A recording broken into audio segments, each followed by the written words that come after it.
Bonjour et bienvenue à cette troisième partie d'une médecine pour l'âme, volume 1, les préliminaires. Le corps est au service de l'âme. C'est Assaja qui parle. La Saja. Au cours de cette première rencontre, on fera état de Dieu et de ses vues. Vous devez donc faire attention pour bien lire et non pas interpréter ce message, tout comme ceux qui suivront d'ailleurs.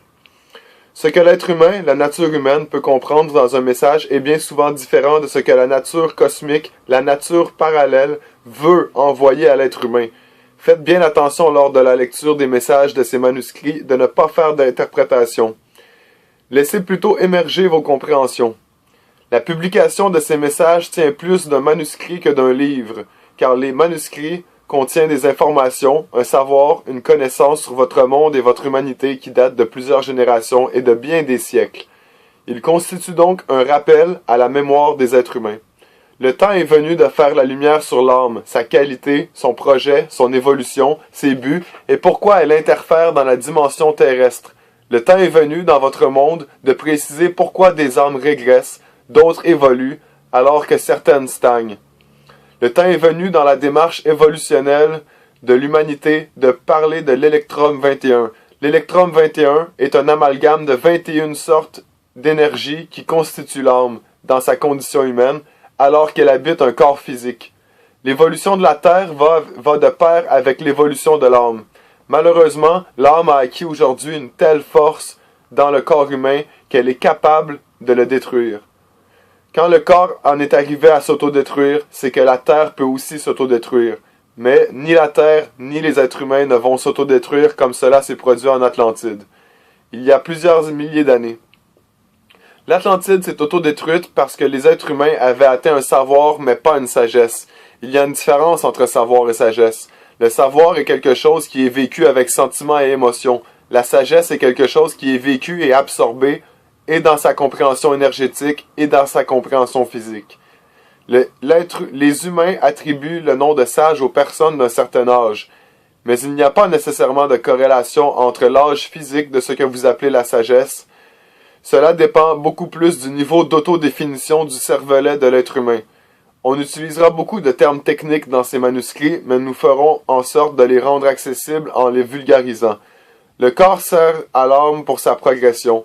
Ce n'est pas l'âme qui sert au corps pour le faire progresser, c'est l'âme qui évolue à travers le corps. C'est pour cette raison que l'on insiste ici pour vous rappeler que l'âme utilise un véhicule pour évoluer. Elle utilise un véhicule que vous appelez, vous, un corps. C'est pour évoluer que l'âme utilise l'énergie de la matière, celle de la cellule et du code génétique. Les terriens ont été des êtres qui se sont auto-multipliés au cours des générations pour en arriver à un sommet de pureté dans leur code génétique. Vous pouvez penser que tout cela n'est que du babillage, n'est-ce pas? Alors là, si vous pensez que tout cela n'est que du babillage, vous pouvez mettre de côté ces manuscrits et les oublier. Vous n'êtes pas prêt à recevoir ces informations. Le but de ces manuscrits n'est pas de remettre qui que ce soit sur un piédestal ou de faire une vedette d'une personne en particulier. Le but ultime de ces manuscrits est d'aider l'humanité. Pas d'aider une petite quantité de gens, mais bien l'humanité. Le but n'est pas de forcer l'humanité à faire quoi que ce soit, mais de l'aider tout simplement. La notion d'âme est une chose très complexe pour votre monde scientifique.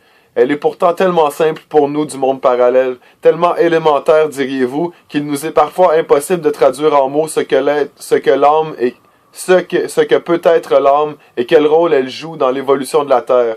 Disons pourtant que l'âme est une conscience supra-universelle qui réfléchit, pense et va adjuger ou rompre selon son évolution.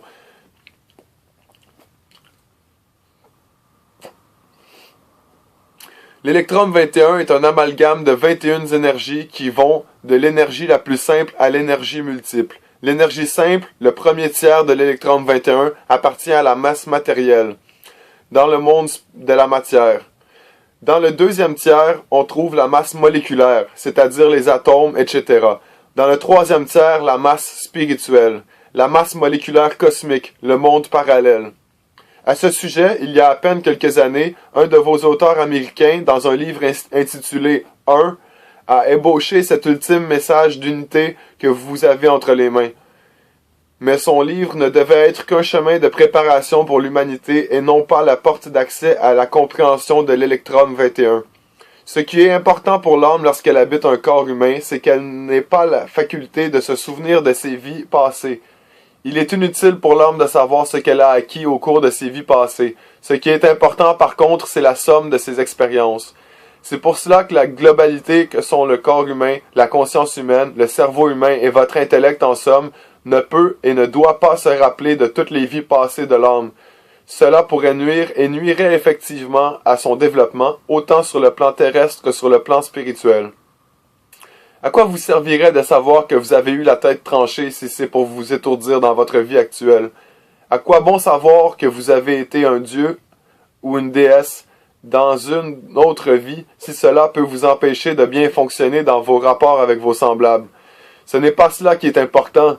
Ce qui est important pour l'âme, c'est la somme de ce qu'elle a acquis au cours de ses expériences terrestres, non pas le détail. Le problème chez l'être humain, c'est de toujours chercher à simplifier, à analyser et surtout à rationaliser. Particulièrement vous, les Canadiens français, les Québécois, comme vous dites. Le problème de tous les êtres humains, sans exception, c'est d'essayer trop souvent de trouver une réponse à une question qui n'existe pas. Autrement dit, de vous trouver des excuses. Oui, c'est vrai. Non, c'est pas vrai. L'erreur humaine, ce n'est que cela. Toujours essayer de trouver une réponse à une question qui n'existe pas au lieu d'essayer de trouver une question à une réponse qui, elle, existe. C'est la même difficulté également pour l'âme quand elle habite un corps. En fait, quand le corps développe une maladie, que fait l'être humain? Un médicament. Aussitôt, vous faites tout pour repousser la maladie et non ce qu'il faut pour guérir à son germe. Ce faisant, vous annihilez l'effet secondaire de la maladie au lieu de travailler sur sa racine. C'est d'ailleurs ce qu'exprimait l'un de vos maîtres lors de sa séance de médiumnité avec Martin. Ce n'est pas sur le feuillage de l'arbre qu'il faut travailler, mais sur les racines, par où passe toute nourriture et toute substance. Maintenant, un mot sur la position du je intellectuel dans le développement de l'âme cosmique. Le monde parallèle. Beaucoup d'êtres humains, au cours des siècles, ont essayé de trouver dans des sectes, des organismes religieux et divers mouvements spirituels une preuve ou une raison de vivre, ou encore de justifier leur existence. Pourtant, ils n'avaient qu'à assumer leur vie. Au lieu de cela, ils ont choisi sectes et ordres religieux pour se faire prendre en main ou prendre les autres en charge. Ce faisant, ils ont beaucoup plus nui à leur âme qu'ils n'ont pu l'aider. Vous savez ce qui est dommage? C'est qu'au terme de votre 20e siècle, à l'aube du 21e, l'âme à travers l'être humain en soit encore à transiger avec de grands gourous, de grands prêtres pour pouvoir s'autodéterminer. C'est très malheureux. Sachez que l'âme, l'être humain, devrait rester entré dans ce 21e siècle équilibré par son je, avec un J majuscule. Quand nous parlons du je, nous parlons de l'unité, de toutes les formes d'énergie dans votre dimension. Nous parlons de son acceptation d'assumer les responsabilités de son évolution sans toujours les attribuer à d'autres êtres humains. On peut dire que vous avez tendance, vous les êtres humains, à dire trop souvent « c'est la faute de lui, c'est de sa faute à elle, c'est son choix ». Autrement dit, vous vous départissez de vos responsabilités énergétiques au lieu de vous les attribuer. L'évolution n'est rien d'autre que l'autonomie. Un cheminement spirituel est libre de tout forcenat, libre de toute participation à un ordre ou mouvement spirituel. L'évolution de l'âme doit s'auto-alimenter par une autonomie, donc en retrait de tout ordre spirituel, regroupement, secte ou religion. Ce langage peut vous paraître confus, mais il ne l'est pas du tout. Pas en tout, comme vous dites au Québec.